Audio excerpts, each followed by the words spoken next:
What's up mga ka-Japan? Sa content na to, sa vlog na to, pag-usapan natin yung COE na tinatawag o Certificate of Eligibility.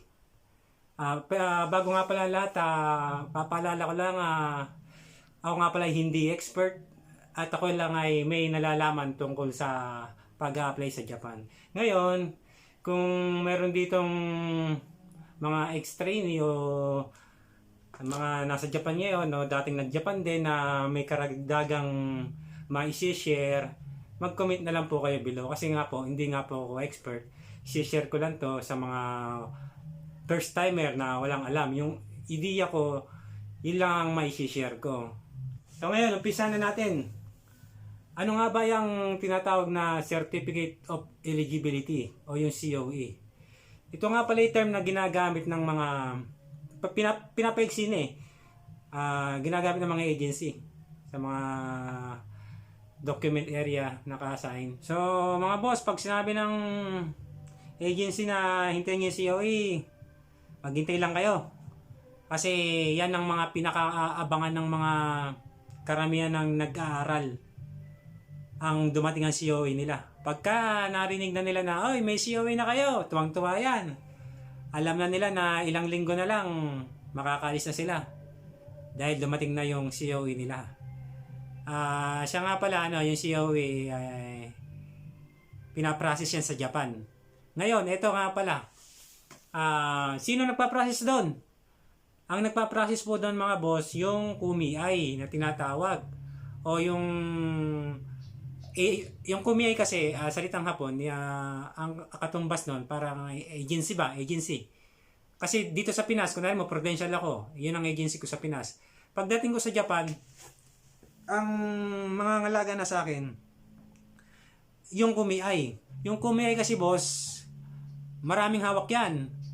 Kunwari mo ako, kargador ako sa pabrika. Meron din silang hawak na mga construction worker, mga farmer, yan. So, ngayon nagka-idea na kayo, masasabi nyo na parang agency, ganyan. Saka yung kasing kumiay na yun ang naikipag-coordinate sa mga kumpanya natin. O kunwari may kumpanya natin, may reklamo sa atin, nareklamo tayo na ng kumpanya natin na may police report. Kunwari mo ganyan, na kasi maingay tayo sa na-report tayo ng kapitbahay. Ni-report ngayon sa police. Ngayon yung police, i-report ngayon kung saan ka nagtatrabaho.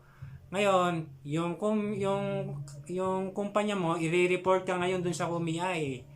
Mare-report ka ngayon. Bali, yung kumiai sa kaysa mo, may koordinasyon yan. Ngayon boss, kumiai nyo ang magpa-process nun sa Japan Immigration. Sinisiyasat ng Japan Immigration kung eligible ba ang isang aplikante para sa pag-apply ng visa. Ang purpose niya pala boss, para mapaiksi ang panahon ng pagkuha ng visa dahil nga po na-clarify na ng immigration ang purpose nyo sa pagpunta ng Japan. Ngayon, pagka nabigyan na po ng immigration ng kumiai nyo ng COE, yung kumiai nyo naman, ipo-forward ngayon yan dito sa Pilipinas, sa agency nyo sa Pilipinas. Pag ngayon na forward na sa agency ng Pilipinas, siyempre, i-announce na yan sa estudyante.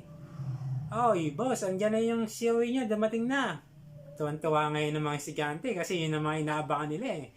Yung marinig yung dumating na yung COE, nabubuhay na sila ng loob na konting step na lang, nasa Japan na sila. Yung kasi ang pinakakahintay ng lahat eh. So, ngayon boss, nasa agency na. Ang gagawin ng agency nyo ngayon, mag-a-apply na ngayon yan sa Japanese Embassy ng visa. Yon, mabilis na mag-apply ng visa kasi meron na kayong Certificate of Eligibility.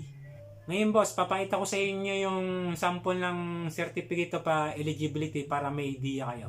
Ito yung sa akin, medyo malabo nga lang pagkuha ko nun eh. Ito, tingnan nyo. Yan boss, yan ang itsura ng Certificate of Eligibility.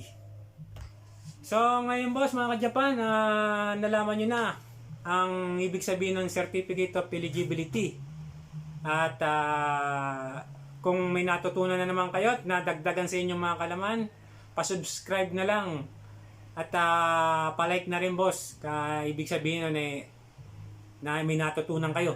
Doon pagka kasi may like masaya ako na may natulungan ako may nadagdagan ng kaalaman mga bago So ganun, boss. Sa susunod gagawa ako ng video kung magkano sinasahod ko sa Japan. So hanggang dito na lang, boss. Thank you.